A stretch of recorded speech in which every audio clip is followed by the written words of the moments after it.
வணக்கம். ஜெம் செய்திகளுக்காக நான் அரசு. இந்திய நேரப்படி காலை 8:30 மணி செய்திகள். முதலில் ஜெம் தலைப்புச் செய்திகளை காணலாம். ஹார்முஸ் ஜலசந்தியில் தடையற்ற கப்பல் போக்குவரத்து உலகிற்கு முக்கியம். ஈரான் அதிபரிடம் பிரதமர் மோடி வலியுறுத்தல். வணிக பயன்பாட்டிற்கான எரிவாயு சிலிண்டரின் விலை குறைந்தது. வணிகர்கள் மத்தியில் பெரும் நிம்மதி. லெபனானில் ஹிஸ்புல்லா அமைப்பின் அச்சுறுத்தல் இருக்கும் வரை இஸ்ரேல் இராணுவத்தின் நடவடிக்கைகளும் தொடரும். இஸ்ரேல் பிரதமர் நெதன்யாகு அறிவிப்பு. மகளிர் 20 ஓவர் உலகக்கோப்பை தொடரின் முதலாவது அரையிறுதிப் போட்டி. வெஸ்ட் இண்டீஸ் அணியை வீழ்த்தி இறுதிப் போட்டிக்கு முன்னேறிய ஆஸ்திரேலியா. உலகக்கோப்பை கால்பந்து தொடரின் 2வது சுற்றுப் போட்டி. ஸ்வீடனை வீழ்த்தி பிரான்ஸ் அணி வெற்றி. சென்னையில் ஒரு சில பகுதிகளில் இடி மின்னலுடன் கூடிய மிதமான மழை பெய்யக்கூடும். சென்னை வானிலை ஆய்வு மையம் அறிவிப்பு. இனி விரிவான செய்திகளை காணலாம். இந்தியா மற்றும் உலகிற்கு ஹார்முஸ் ஜலசந்தியில் தடையற்ற கப்பல் போக்குவரத்து எவ்வளவு முக்கியம் என்பதை பிரதமர் மோடி மீண்டும் வலியுறுத்தியுள்ளார். பிரதமர் மோடி தனது சமூக வலைதளத்தில் வெளியிட்டுள்ள பதிவில், மேற்கு ஆசியாவில் அண்மையில் ஏற்பட்டுள்ள முன்னேற்றங்கள் குறித்து ஈரான் அதிபர் மசூத் பெசஸ்கியனுடன் பேசியதாக தெரிவித்தார். அப்போது பேச்சுவார்த்தைகளில் ஏற்பட்டுள்ள முன்னேற்றத்தை வரவேற்று தொடர் முயற்சிகள் இப்பிராந்தியத்தில் நிலையான அமைதிக்கு வழிவகுக்கும் என்றும் நம்பிக்கை தெரிவித்தார். மேலும் இந்தியா மற்றும் உலகிற்கு ஹார்முஸ் ஜலசந்தியில் தடையற்ற கப்பல் போக்குவரத்து எவ்வளவு முக்கியம் என்பதை மீண்டும் வலியுறுத்தினார். வணிக பயன்பாட்டிற்கான எரிவாயு சிலிண்டரின் விலை $172 குறைந்திருப்பது வணிகர்கள் மத்தியில் பெரும் நிம்மதியை ஏற்படுத்தியுள்ளது. மேற்கு ஆசியாவில் நிலவிய போர் பதற்றங்கள் காரணமாக கடந்த ஜனவரி முதல் ஜூன் வரையிலான 6 மாதங்களில் எரிவாயு சிலிண்டரின் விலை கடுமையாக உயர்ந்தது. இந்த நிலையில் இன்று மாதத்தின் முதல் நாள் என்பதால் எரிவாயு சிலிண்டரின் விலை நிலவரத்தை எண்ணெய் நிறுவனங்கள் வெளியிட்டுள்ளன. இதன்படி சென்னையில் 19 கிலோ எடை கொண்ட வணிக பயன்பாட்டிற்கான எரிவாயு சிலிண்டரின் விலை $172.50 குறைந்து $3,106 விற்பனை செய்யப்படுகிறது. 14 கிலோ எடை கொண்ட சமையல் எரிவாயு சிலிண்டரின் விலையில் எவ்வித மாற்றமும் இன்றி $957.50 விற்பனையாகிறது. இந்த விலை குறைப்பு உணவகங்கள், தேநீர் கடைகள் மற்றும் சிறு வணிகர்களுக்கு பெரும் நிம்மதியை அளித்துள்ளது. லெபனானில் ஹிஸ்புல்லா அமைப்பின் அச்சுறுத்தல் இருக்கும் வரை இஸ்ரேல் இராணுவத்தின் நடவடிக்கைகளும் அங்கேயே தொடரும் என்று அந்நாட்டு பிரதமர் நெதன்யாகு தெரிவித்துள்ளார். தெற்கு லெபனானில் பாதுகாப்பு மண்டல பகுதியில் இஸ்ரேல் பிரதமர் நெதன்யாகு ஆய்வு மேற்கொண்டார். அப்போது இராணுவ வீரர்களிடம் பேசிய அவர், லெபனானில் நீங்கள் மிகச்சிறந்த முறையில் பணியாற்றியுள்ளதோடு அங்கு பாதுகாப்பு வளையங்களையும் உருவாக்கியுள்ளீர்கள் என்று தெரிவித்தார்.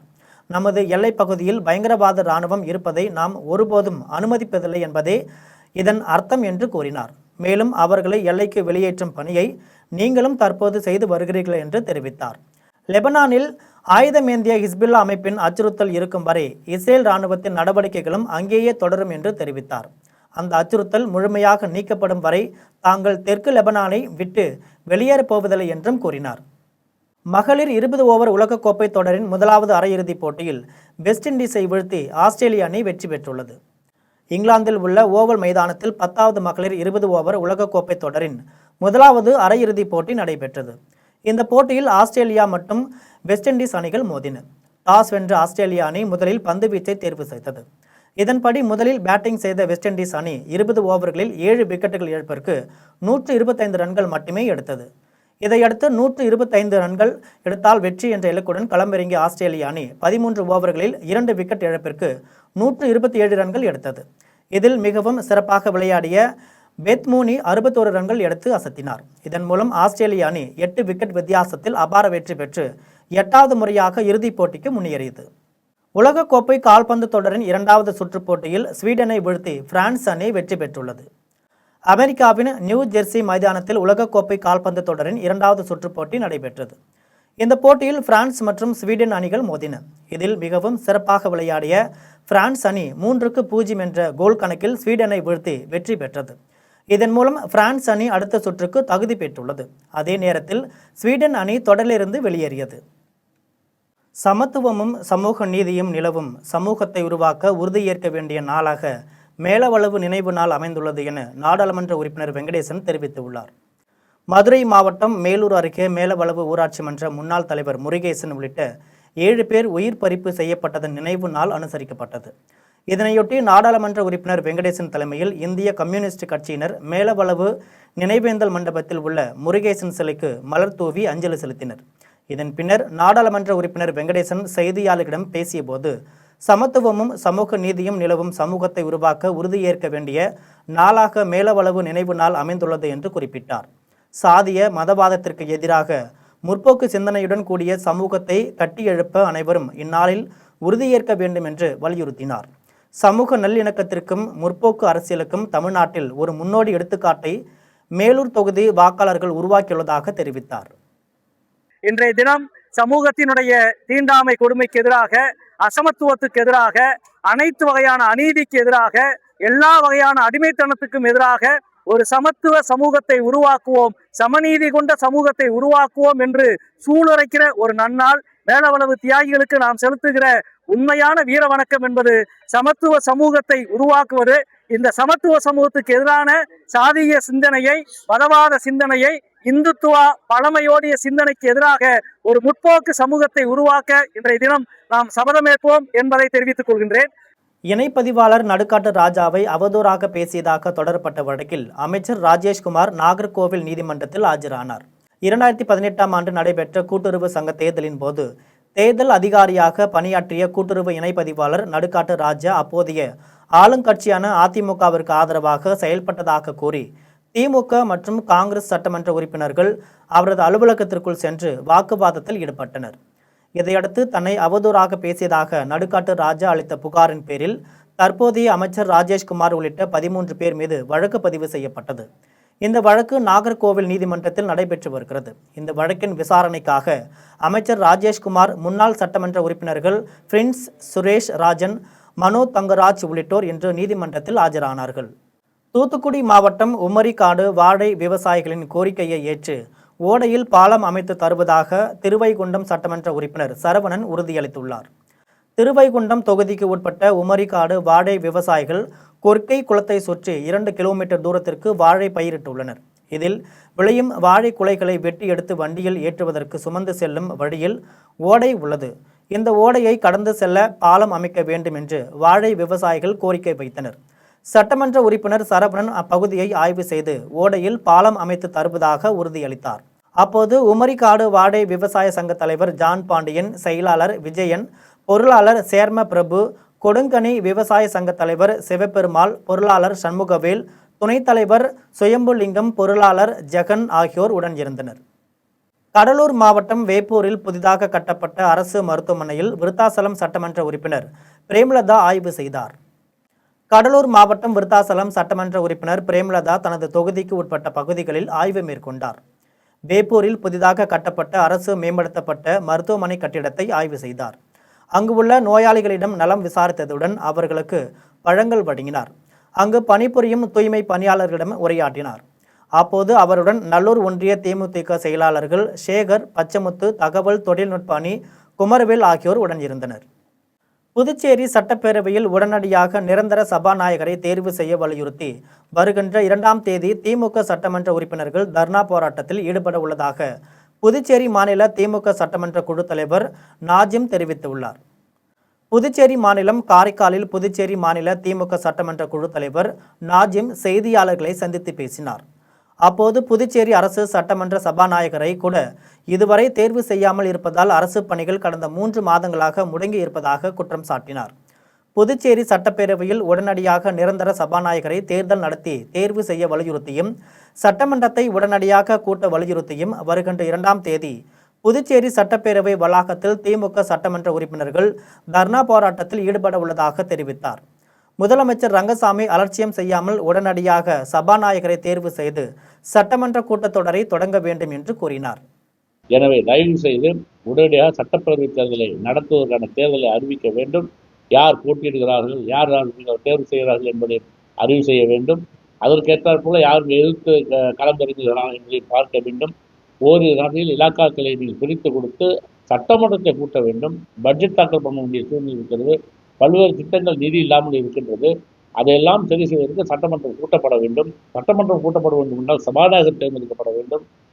சபாநாயகர் தேர்ந்தெடுக்கப்பட்ட பிறகு இலாக்காக்கள் ஒதுக்கப்பட வேண்டும். அப்போதான் ஒரு அரசாங்கம் முழுமையாக களத்திலே இறங்கி பணியாற்ற முடியும். பெரம்பலூர் அருகே விடுதலை சிறுத்தைகள் கட்சியின் ஒன்றிய செயற்குழு கூட்டத்தில் 11 அம்ச கோரிக்கைகளை வலியுறுத்தி தீர்மானங்கள் நிறைவேற்றப்பட்டன. பெரம்பலூர் பழைய பேருந்து நிலையம் அருகே உள்ள சமுதாய கூடத்தில் விடுதலை சிறுத்தை கட்சியின் ஒன்றிய செயற்குழு கூட்டம் ஒன்றிய செயலாளர் மணி தலைமையில் நடைபெற்றது. இக்கூட்டத்திற்கு சிறப்பு அழைப்பாளராக மாவட்ட செயலாளர் கிருஷ்ணகுமார் கலந்து கொண்டார். பின்னர் கூட்டத்தில் ஏரி அணைக்கட்டு புனரமைப்பு பணிகளில் ரூபாய் 8.66 கோடி முறைகேடு தொடர்பாக செயற்பொறியாளர் மீது நடவடிக்கை எடுக்க வேண்டும், அரசு நில ஆக்கிரமிப்பில் கட்டப்பட்டதாக கூறப்படும் தனியார் பள்ளி சுற்றுச்சுவரை அகற்ற வேண்டும், அனைத்து கிராமங்களிலும் அடிப்படை வசதிகளை மேம்படுத்த வேண்டும், வடக்கு மாதவி கிராம ஆதிதிராவிடர் மக்களுக்கு பட்டா வழங்க வேண்டும், கிரஷர்களால் ஏற்படும் காற்று மாசுபாட்டை கட்டுப்படுத்த வேண்டும் உள்ளிட்ட 11 அம்ச கோரிக்கைகளை வலியுறுத்தி தீர்மானங்கள் நிறைவேற்றப்பட்டன. இக்கூட்டத்தில் ஒன்றிய நிர்வாகிகள், நகர நிர்வாகிகள், பேரூர் கிளை கழக நிர்வாகிகள் உட்பட பலர் கலந்து கொண்டனர். கரையாப்பலூரில் நெல் உலர்த்தும் களம் அருகே திடக்கழிவு சுத்திகரிப்பு நிலையம் அமைக்க எதிர்ப்பு தெரிவித்து திருவாரூர் மாவட்ட ஆட்சியரிடம் பொதுமக்கள் மனு அளித்துள்ளனர். திருவாரூர் மாவட்டம் கரையாப்பலூரில் குடவாசல் பேரூராட்சியின் திடக்கழிவை சுத்திகரிக்கும் நிலையம் அமைக்க மாவட்ட நிர்வாகம் முடிவெடுத்துள்ளது. அதிகாரிகளின் இந்த முடிவுக்கு கரையாப்பலூர் மக்கள் கடும் எதிர்ப்பு தெரிவித்து வருகின்றனர். அந்த பகுதியில் விவசாயிகள் நெல் காய வைக்கும் களம் உள்ளதாக தெரிவித்துள்ளனர். அந்த இடத்தில் சுத்திகரிப்பு நிலையத்தை அமைக்கக்கூடாது என கூறி திருவாரூர் மாவட்ட ஆட்சியரிடம் மனு அளித்துள்ளனர். கரையாப்பள்ளி பஞ்சாயத்துல கொடாச்சி ஒன்றியம் கரையாப்பள்ளி பஞ்சாயத்துல கட்டளை கிராமத்துல திட்டக்கழிவு மனித கழிவை சுத்திகரிக்கிற ஆளை ஒண்ணு கொண்டு வரவா தெரியுது. அதுக்குதான் கலெக்டர் மனு வந்திருக்கிறோம். அந்த கழிவு வந்துச்சுன்னா நாங்க அது எங்களுக்கு தேவையில்லா இடம். அது எங்க விவசாயிகள் நாங்க எல்லாரும் அங்கதான் நெல்லை ஓத்துவோம், வர்ற நெல்லை அங்க போடுவோம். ஆடு மாடு மேயறதுக்கு அந்த இடம் தான். அதனால அந்த திடக்கழிவு ஃபேக்டரி எங்களுக்கு வேணாம். 10 நாட்களுக்குள் மணல் கிராவல் குவாரிகளை தமிழக அரசு திறக்க வேண்டும் என்று தமிழ்நாடு லாரி உரிமையாளர்கள் கெடு விதித்துள்ளனர். சென்னை சேப்பாக்கத்தில் தமிழ்நாடு லாரி உரிமையாளர்கள் செய்தியாளர்களிடம் பேசினர். அப்போது பேசிய சங்கத்தின் சேலம் மாவட்ட தலைவர் கார்த்தி மணல் கிராவல் குவாரிகளை திறக்க கோரி முதலமைச்சருக்கு மின்னஞ்சலிலும் கடிதத்திலும் கோரிக்கை வைத்துள்ளதாக தெரிவித்தார். 10 நாட்களுக்குள் மணல் கிராவல் குவாரிகளை திறக்க வேண்டும், இல்லையெனில் தமிழ்நாடு முழுக்க உள்ள அனைத்து லாரி சங்கத்தையும் திரட்டி பெரிய அளவில் போராட்டம் நடத்த இருப்பதாகவும் செய்தியாளர் சந்திப்பில் கார்த்தி தெரிவித்தார். இது வரைக்கும் கிட்டத்தட்ட ஒரு 10-15 லெட்டருக்கு மேல அமைச்சிருக்கோம், மெயில் அமைச்சிருக்கோம். நல்லது செய்யறேன்னு சொல்லியிருக்காரு. இது வரைக்கும் அதுக்கான எந்த ஒரு நிலைப்பாடும் இல்லை. முடியுதா இன்னும் ஒரு 10 நாள் 15 நாளுக்குள்ளார இது செஞ்சு கொடுத்தா பாக்குறோம். இல்ல அப்படின்னா மாவட்டந்தோறும் மாநில இருக்கிற சங்கத்தை எல்லாத்தையும் இணைச்சு ஒரு பெரிய அளவு ஒரு போராட்டம் நடத்தலாம்னு ஒரு முடிவு பண்ணியிருக்கேன் சார். விழுப்புரம் நகர்மன்ற தலைவர் மேசையின் மீது வைக்கப்பட்டிருந்த எதிர்க்கட்சி தலைவர் உதயநிதி படத்தை அகற்ற வேண்டும் என அதிமுக காங்கிரஸ் உறுப்பினர்கள் கோரியதால் பரபரப்பு ஏற்பட்டது. விழுப்புரம் நகர்மன்ற கூட்டம் தலைவர் தமிழ்செல்வி தலைமையில் நடைபெற்றது. இந்த கூட்டத்தில் அதிமுக, திமுக, பாமகவை சேர்ந்த உறுப்பினர்கள் குறைந்த அளவே பங்கேற்றனர். கூட்டம் தொடங்கிய உடனே உறுப்பினர்கள் பல்வேறு இடங்களில் சாலைகளில் கழிவுநீர் வெளியேறுவதாக குற்றம் சாட்டினர். நகர்மன்ற தலைவி மேசையின் மீது முன்னாள் முதலமைச்சர்கள் கருணாநிதி, ஸ்டாலின், எதிர்க்கட்சி தலைவர் உதயநிதி ஆகியோரின் படங்கள் இடம்பெற்றிருந்தன. எதிர்க்கட்சி தலைவர் படத்தை ஏன் வைத்துள்ளீர்கள் என அதிமுக உறுப்பினர் கலை, காங்கிரஸ் உறுப்பினர் சுரேஷ் ராம் ஆகியோர் கேள்வி எழுப்பினர். அதை அகற்ற முடியாது என்று திமுக நகர்மன்ற உறுப்பினர் மணவாளன் கூறினார். இதனால் திமுக, அதிமுக உறுப்பினர்களிடையே வாக்குவாதம் ஏற்பட்டது. தன் மேசை மீது உள்ள படங்களை அகற்ற முடியாது என்று நகராட்சி தலைவர் தமிழ்செல்வி கூறிவிட்டார். திருவள்ளூரில் ஒன்றிய அரசின் கூட்டுறவு அமைச்சகத்தின் கூட்டுறவு வார விழாவையொட்டி கூட்டுறவு கொடியேற்றம், உறுதிமொழி ஏற்பு மற்றும் விழிப்புணர்வு பேரணி நடைபெற்றது. ஒன்றிய அரசின் கூட்டுறவு அமைச்சகம் நிறுவப்பட்டு 5 ஆண்டுகள் நிறைவடைந்ததை முன்னிட்டு நாடு முழுவதும் ஜூன் 29 முதல் ஜூலை 6 வரை கூட்டுறவு வார விழா கொண்டாடப்பட்டு வருகிறது. இதையொட்டி திருவள்ளூர் கூட்டுறவு சங்கங்களின் இணைப்பதிவாளர் அலுவலகத்தில் மண்டல இணைப்பதிவாளர் ஜெயஸ்ரீ தலைமையில் கூட்டுறவு வார விழா தொடங்கியது. இந்நிகழ்ச்சியில் கூட்டுறவு கொடியேற்றம், கூட்டுறவு உறுதிமொழி ஏற்றல் மற்றும் கூட்டுறவு விழிப்புணர்வு பேரணி நடைபெற்றது. இந்த பேரணியில் கூட்டுறவு சங்க அலுவலர்கள், பணியாளர்கள் என 500க்கும் மேற்பட்டோர் பங்கேற்று கூட்டுறவு இயக்கத்தின் முக்கியத்துவம் குறித்த விழிப்புணர்வு வாசகங்கள் அடங்கிய பதாதைகளை ஏந்தியபடி பேரணியாக சென்று பொதுமக்களிடம் விழிப்புணர்வு ஏற்படுத்தினர். நிகழ்ச்சியின் நிறைவில் பேரணியில் பங்கேற்றவர்களுக்கு மண்டல இணைப்பதிவாளர் ஜெயஸ்ரீ பாராட்டு சான்றிதழ்களை வழங்கி கௌரவித்தார். தூத்துக்குடி அருகே குடிநீர் வழங்க கோரி தாவேக மாவட்ட செயலாளருடன் வந்த பொதுமக்களிடம் வட்டார வளர்ச்சி அலுவலர் அலட்சியமாக பதில் அளித்ததால் அனைவரும் அதிருப்தி அடைந்தனர். தூத்துக்குடி மாவட்டம் கெச்சிலாபுரம் கிராமத்தில் 400க்கும் மேற்பட்ட குடும்பங்கள் வசித்து வருகின்றன. இந்த கிராமத்திற்கு கடந்த 10 ஆண்டுகளுக்கு முன்பு சீவலப்பேரி கூட்டு குடிநீர் திட்டம் மூலம் குடிநீர் விநியோகம் செய்யப்பட்டு வந்ததாக கூறப்படுகிறது. ஆனால் கடந்த 3 ஆண்டுகளாக குடிநீர் விநியோகம் நிறுத்தப்பட்டுள்ளதாக பொதுமக்கள் குற்றம் சாட்டுகின்றனர். இதனால் குடிநீரை விலைக்கு வாங்கி பயன்படுத்த வேண்டிய நிலை ஏற்பட்டுள்ளதாகவும், இது குறித்து பலமுறை அதிகாரிகளிடம் மனு அளித்தும் நடவடிக்கை எடுக்கப்படவில்லை என்றும் கிராம மக்கள் தெரிவித்தனர். இந்த நிலையில் தாவேக வடக்கு மாவட்ட செயலாளர் பாலசுப்ரமணியன் தலைமையில் கிராம மக்கள் கோவில்பட்டி ஊராட்சி ஒன்றிய அலுவலகத்தில் வட்டார வளர்ச்சி அலுவலர் முத்துக்குமாரை சந்தித்து கோரிக்கை மனு அளித்தனர். அப்போது குடிநீர் விநியோகம் தொடர்பான பிரச்சினைக்கு தமிழ்நாடு குடிநீர் வடிகால் வாரியத்தை அணுக வேண்டும் என்றும், அது தங்களது துறையின் பொறுப்பு அல்ல என்று அலட்சியமாக பதில் அளித்தார். இதனால் அதிருப்தி அடைந்த பொதுமக்கள் உரிய நடவடிக்கை எடுக்க வேண்டும் என வலியுறுத்தி அங்கிருந்து கலைந்து சென்றனர். சேலம் மாவட்டம் சங்ககிரி அருகே தூய்மை பணியாளரை தடியால் அடித்ததாக பாதிரியார் மீது புகார் அளிக்கப்பட்டுள்ளது. சங்ககிரி ஊராட்சி ஒன்றியம் தேவண்ண கவுண்டனூர் ஊராட்சியில் பணியாளர்கள் துப்புரவு பணியில் ஈடுபட்டிருந்தனர். அப்போது பாதிரியார் மரிய ஜோசப் பணியாளர் முனுசாமியை தடியால் அடித்துள்ளார். இதில் முனுசாமியின் கையில் காயமும் வீக்கமும் ஏற்பட்டது. இதையடுத்து அவர் சங்ககிரி அரசு மருத்துவமனையில் சிகிச்சை பெற்று வருகிறார். இது தொடர்பாக சங்ககிரி வட்டார வளர்ச்சி அலுவலர் பிரேமா சங்ககிரி காவல் நிலையத்தில் புகார் அளித்துள்ளார். நடவடிக்கை எடுக்க வலியுறுத்தி துப்புரவு பணியாளர்கள் காவல் நிலையத்திற்கு சென்றனர். அப்போது உரிய விசாரணை நடத்தி நடவடிக்கை எடுக்கப்படும் என காவல் ஆய்வாளர் செந்தில்குமார் உறுதியளித்தார். இதையடுத்து அனைவரும் அங்கிருந்து கலைந்து சென்றனர். கோவில்பட்டியில் சேதமடைந்த சாலையை சீரமைக்காததை கண்டித்து தமிழ் மாநில காங்கிரஸ் கட்சியினர் போராட்டத்தில் ஈடுபட்டனர்.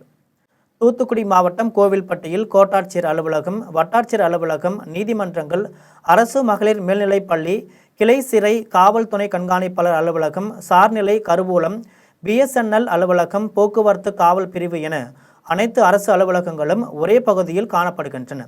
இந்த அரசு அலுவலக வளாகத்தில் உள்ள சாலை முற்றிலுமாக சேதமடைந்து குண்டும் குழியுமாக காட்சியளிக்கிறது.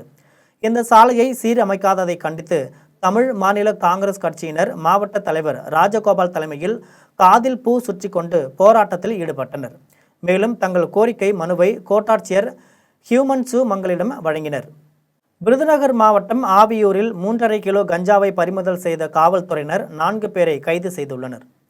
விருதுநகர் மாவட்டம் காரியாப்பட்டி அருகே மதுரை தூத்துக்குடி தேசிய நெடுஞ்சாலையில் காவல்துறையினர் வாகன சோதனையில் ஈடுபட்டிருந்தனர்.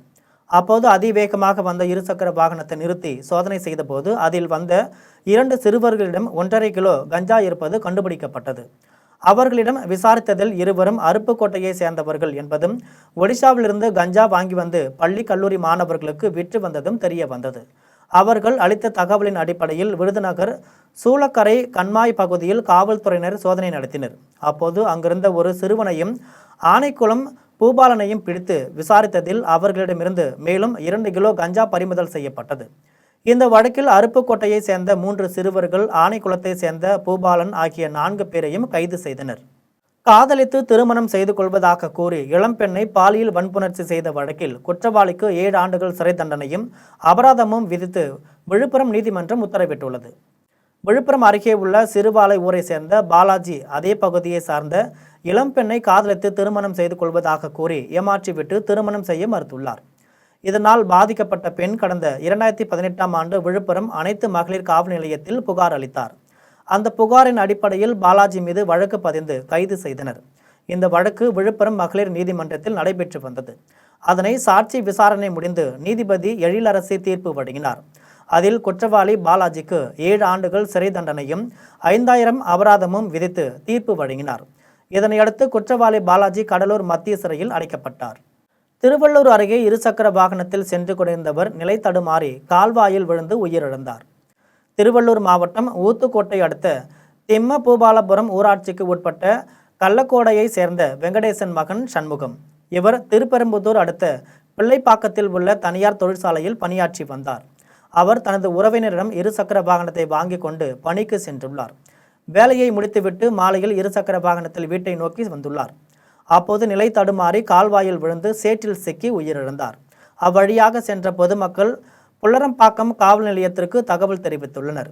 காவல்துறையினர் வந்து உடலை மீட்டு திருவள்ளூர் அரசு மருத்துவமனைக்கு உடற்கூறாய்விற்கு அனுப்பி வைத்தனர். தருமபுரியில் கடன் தொல்லையால் மனைவியையும் மகளையும் கொன்றவர் சாலையில் லாரி மீது மோதி உயிரை மாய்த்து கொண்டார். தருமபுரி அன்னசாகரம் சின்னசாமி மகன் சந்தோஷ். இவருக்கு திருமணம் முடிந்து சரண்யா என்ற மனைவியும் சாத்தியா என்ற மகளும் இருந்தனர். இந்த நிலையில் கடன் தொல்லையால் மனைவியையும் மகளையும் கொடூரமாக கொன்ற சந்தோஷ் காரில் ஏறி சென்று கிருஷ்ணகிரி சேலம் தேசிய நெடுஞ்சாலை அருகே லாரியில் மோதி தன் உயிரை மாய்த்து கொண்டார். தகவல் அறிந்து வந்த தருமபுரி காவல் துணை கண்காணிப்பாளர் சிவராமன் தலைமையிலான காவல்துறையினர் உடலை கைப்பற்றி கூராய்விற்கு அனுப்பி வைத்தனர். கடன் தொல்லையால் மனைவியையும் மகளையும் கொன்று தன்னுயிரை மாய்த்து கொண்டது இப்பகுதியில் சோகத்தை ஏற்படுத்தியுள்ளது. காடையாம்பட்டி அருகே சக்தி மாரியம்மன் சக்தி விநாயகர் கோவில் மகா கும்பாபிஷேக விழாவை முன்னிட்டு தீர்த்தக்குடம் ஊர்வலம் மிக சிறப்பாக நடைபெற்றது. சேலம் மாவட்டம் கோம்பை கிராமத்தில் உள்ள சக்தி மாரியம்மன் சக்தி விநாயகர் கோவிலில் மகா கும்பாபிஷேக விழா கடந்த ஜூன் 26ஆம் தேதி முகூர்த்த கால் நடுதல் கொடியேற்றத்துடன் தொடங்கியது. இதனையடுத்து மகா கும்பாபிஷேகத்தை முன்னிட்டு 1000க்கும் மேற்பட்ட பெண்கள் கலந்து கொண்டு நடுப்பட்டி மாரியம்மன் கோவிலில் இருந்து தீர்த்தக்குடம் மற்றும் முளைப்பாரி ஊர்வலமாக எடுத்து வந்து சக்தி மாரியம்மன் சக்தி விநாயகர் கோவிலில் வந்தடைந்தனர். இதில் 5க்கும் மேற்பட்ட குக்கிராமங்களிலிருந்து 1000க்கும் மேற்பட்ட பக்தர்கள் தீர்த்தக்குட ஊர்வலத்தில் கலந்து கொண்டனர். பக்தர்கள் கொண்டு வந்த தீர்த்தம் ஜூலை 2ஆம் தேதி வியாழக்கிழமை நடைபெறவுள்ள மகா கும்பாபிஷேக விழாவில் கோபுர விமானங்களுக்கு அபிஷேகம் செய்யப்பட உள்ளது. மன்னார்குடி அருகே காரிக்கோட்டை பொன்னியம்மன் கோவிலில் முளைப்பாரி ஊர்வலத்தில் ஏராளமான பெண்கள் கலந்து கொண்டு தங்களது நேர்த்திக் கடனை செலுத்தினர். திருவாரூர் மாவட்டம் காரிக்கோட்டை கிராமத்தில் உள்ள பொன்னியம்மன் கோவிலில் ஆனி திருவிழாவை முன்னிட்டு முளைப்பாரி ஊர்வலம் நடைபெற்றது. இதில் காரிக்கோட்டை கிராமத்தை சேர்ந்த 500க்கும் மேற்பட்ட பெண்கள் விரதம் இருந்து வளர்த்த முளைப்பாரிகளை தலையில் சுமந்து ஊர்வலமாக எடுத்து வந்தனர்.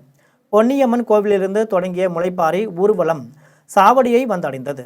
அங்கு பெண்கள் நாட்டுப்புற பக்தி பாடல்களை பாடி வழிபாடு செய்தனர். தொடர்ந்து பெண்கள் காரிய அழகர் ஐயனார் கோவிலை சுற்றி வலம் வந்து அருகில் உள்ள ஏரியில் முளைப்பாரிகளை விட்டு தங்களது நேர்த்திக் கடனை செலுத்தினர். இதையடுத்து சிம்ம வாகன வீதி உலா நிகழ்ச்சியும் 3ஆம் தேதி திருக்கல்யாண உற்சவமும் நிகழ்ச்சியும் நடைபெற உள்ளது. தூத்துக்குடி அம்பேத்கர் நகர் முதல் தெருவில் உள்ள சடை மாரியம்மன் கோவில் கொடை விழாவில் அன்னதானத்தை தொழிலதிபர் சுதாகர் தொடங்கி வைத்தார். தூத்துக்குடி அம்பேத்கர் நகர் முதல் தெருவில் சடை மாரியம்மன் கோவிலில் கொடை விழாவை முன்னிட்டு அன்னதானம் வழங்கப்பட்டது. தூத்துக்குடி SV சிட்பண்ட் தொழில் அதிபர் சுதாகர் அன்னதானத்தை தொடங்கி வைத்து சாமி தரிசனம் செய்தார். இந்நிகழ்ச்சியில் விடுதலை சிறுத்தைகள் கட்சி மாவட்ட துணைத் தலைவர் ஜான்சன், ரியாஸ், பாஸ்கர், ஊர் தலைவர் சந்தனராஜ், கோவில் தலைவர் சுந்தர், துணைத் தலைவர் மாரியப்பன், செயலாளர் சந்தனராஜ், துணை செயலாளர்கள் ஜெயபிரதாப், விஜய், பொருளாளர் கணேசன், துணை தர்மகர்த்தா சுடலை, கார்த்திக், அந்தோணி வளவன், துணை பொருளாளர்கள் செல்வம், பிரபாகரன், சதீஷ்குமார், மாரியப்பன் ஆகியோர் கலந்து கொண்டனர். அரக்கோணத்தில் உள்ள தசபுஜ பத்ரகாளியம்மன் ஆலயத்தில் பௌர்ணமி பூஜை மிக சிறப்பாக நடைபெற்றது. ராணிப்பேட்டை மாவட்டம் அரக்கோணத்தில் உள்ள தசபுஜ பத்ரகாளியம்மன் ஆலயத்தில் தர்மகர்த்தா சாந்த், மகாசபா செயலாளர் பூசாரி மணி தலைமையில் பௌர்ணமி பூஜை மிக சிறப்பாக நடைபெற்றது. இதில் சிவாச்சாரியர் மணி குருக்கள் யாக வேள்வியுடன் கலச பூஜையை தொடங்கி வைத்தார். தொடர்ந்து யாக வேள்வியில் வைக்கப்பட்டிருந்த புனித நீர் கலசத்தை முன்னாள் கவுன்சிலர் சரவணன் ஊர்வலமாக எடுத்து வந்து தசபுஜ பத்ரகாளி அம்மன் ஆலயத்திற்கு கொண்டு வந்தார். இதையடுத்து புனித நீரால் அம்மனுக்கு அபிஷேகம் செய்யப்பட்டு சிறப்பு தங்க கவச அலங்காரத்தில் பக்தர்களுக்கு காட்சியளித்தார். இந்நிகழ்வில் ரொட்டேரியன் கோபி, பூசாரி சத்யா, மகேஷ், சந்த் உள்ளிட்ட ஏராளமான பக்தர்கள் கலந்து கொண்டனர். ஆத்தூர் அருகே அருள்மிகு ஸ்ரீ மகா மாரியம்மன் திருக்கோவிலில் ஆனி திருவிழாவையொட்டி பால்குட ஊர்வலம் வெகு விமர்சையாக நடைபெற்றது. சேலம் மாவட்டம் ஆத்தூர் அருகே கல்பகனூரில் உள்ள ஸ்ரீ மகா மாரியம்மன் திருக்கோவிலில் ஆனி திருவிழாவை முன்னிட்டு பால்குட ஊர்வலம் வெகு விமர்சையாக நடைபெற்றது. கடந்த 23ஆம் தேதி காப்பு கட்டுதல், சக்தி அழைத்தல், கணபதி ஹோமம் உள்ளிட்ட நிகழ்ச்சிகளுடன் திருவிழா தொடங்கியது. இந்நிலையில் விரதமிருந்த பெண்கள் மற்றும் பக்தர்கள் பால்குடம் ஏந்தி மேளதாளம், வான வேடிக்கையுடன் முக்கிய வீதிகள் வழியாக ஊர்வலமாக வந்து அம்மனுக்கு பால் அபிஷேகம் செய்தனர். இதனைத் தொடர்ந்து பல்வேறு வண்ண மலர்களால் அலங்கரிக்கப்பட்ட மகா மாரியம்மனுக்கு மகா தீபாராதனை நடைபெற்றது. பள்ளக்காடு, MGR நகர் உள்ளிட்ட பல்வேறு பகுதிகளில் இருந்து திரளான பக்தர்கள் கலந்து கொண்டு சுவாமி தரிசனம் செய்தனர். பின்னர் கோவில் நிர்வாகம் சார்பில் பக்தர்கள் அனைவருக்கும் அன்னதானம் வழங்கப்பட்டது. மீண்டும் ஜெம் தலைப்புச் செய்திகள். ஹார்முஸ் ஜலசந்தியில் தடையற்ற கப்பல் போக்குவரத்து உலகிற்கு முக்கியம். ஈரான் அதிபரிடம் பிரதமர் மோடி வலியுறுத்தல். வணிக பயன்பாட்டிற்கான எரிவாயு சிலிண்டரின் விலை குறைந்தது. வணிகர்கள் மத்தியில் பெரும் நிம்மதி. லெபனானில் ஹிஸ்புல்லா அமைப்பின் அச்சுறுத்தல் இருக்கும் வரை இஸ்ரேல் இராணுவத்தின் நடவடிக்கைகளும் தொடரும். இஸ்ரேல் பிரதமர் நெதன்யாகு அறிவிப்பு. மகளிர் 20 ஓவர் உலகக்கோப்பை தொடரின் முதலாவது அரையிறுதிப் போட்டி. வெஸ்ட் இண்டீஸ் அணியை வீழ்த்தி இறுதிப் போட்டிக்கு முன்னேறிய ஆஸ்திரேலியா. உலகக்கோப்பை கால்பந்து தொடரின் 2வது சுற்றுப் போட்டி. ஸ்வீடனை வீழ்த்தி பிரான்ஸ் அணி வெற்றி. சென்னையில் ஒரு சில பகுதிகளில் இடி மின்னலுடன் கூடிய மிதமான மழை பெய்யக்கூடும். சென்னை வானிலை ஆய்வு மையம் அறிவிப்பு. இத்துடன் ஜெம் செய்திகள் நிறைவடைகின்றன. மீண்டும் ஜெம் செய்திகள் மதியம் 1:30 மணிக்கு. உடனுக்குடன் செய்திகளை காண GemLive.tv என்ற இணையதளத்தில் இணைந்திருங்கள். நன்றி, வணக்கம்.